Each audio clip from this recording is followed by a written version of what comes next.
It's great to be back here again. Before I begin, I'd like to ask each and every one of you to turn to your right and say to the person next to you, "My God, you're beautiful."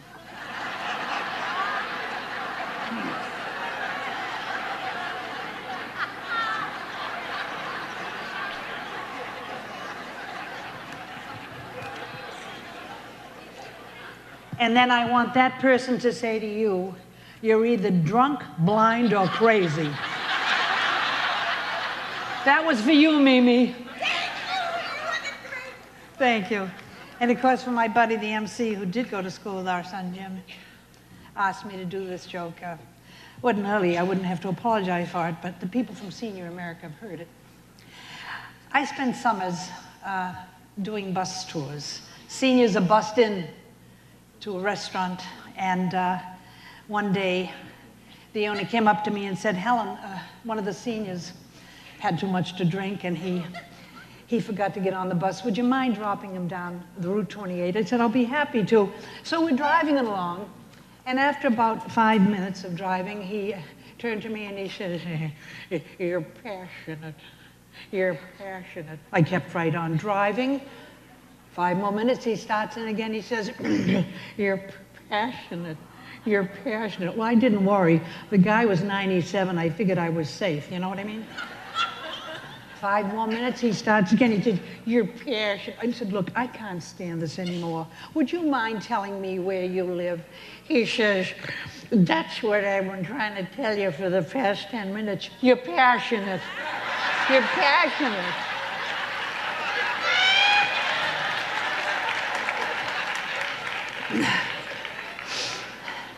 You know, we're here celebrating women over 60.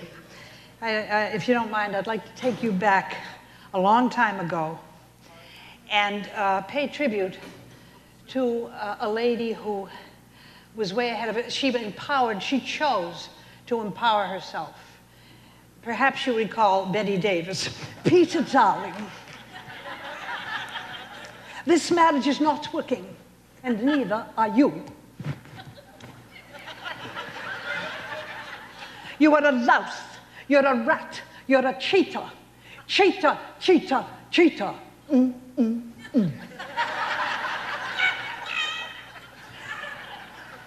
I went to the doctor the other day and I said I was pregnant. The doctor told me I was pregnant. I didn't say it, he said it. And I said, "How can I be pregnant? I'm 75 years old." He said, "Well, you are." I said, "Would you mind if I called my husband Peter?" He said, "Of course." So I said, "Peter, I'm pregnant." He said, "Who's calling?"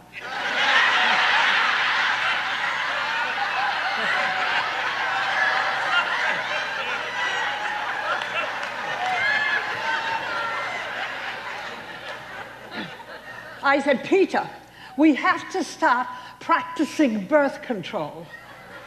He said he could not because he was a Catholic.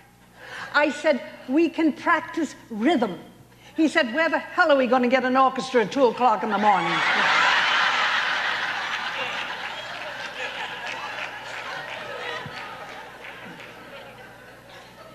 Who can forget Mae West?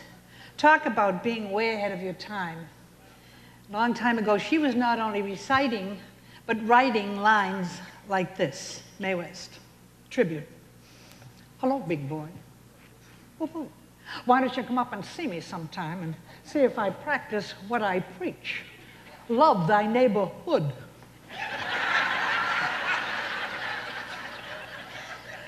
Speaking of preachers, I got a call from Billy Graham the other day, and he said, "May I prayed for you last night?" I said, "You damn fool, you should have called."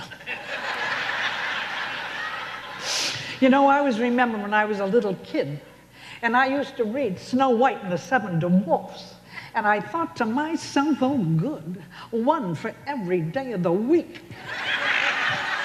Woo-hoo. They're little, but they whistle while they wake.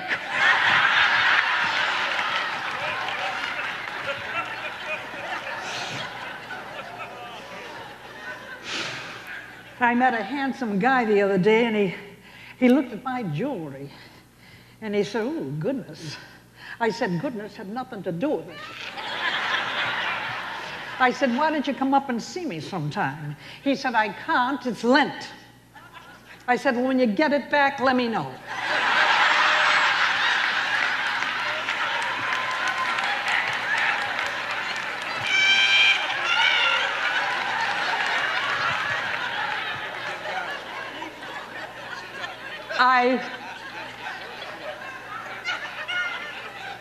I will never forgive my mother.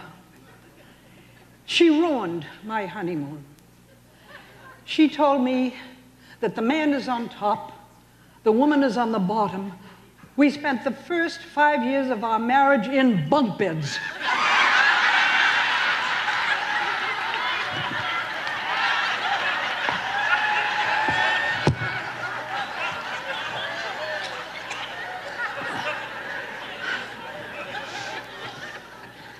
There's my first husband, Frank.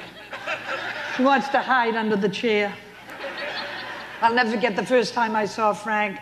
It was his pride, his dignity that attracted me.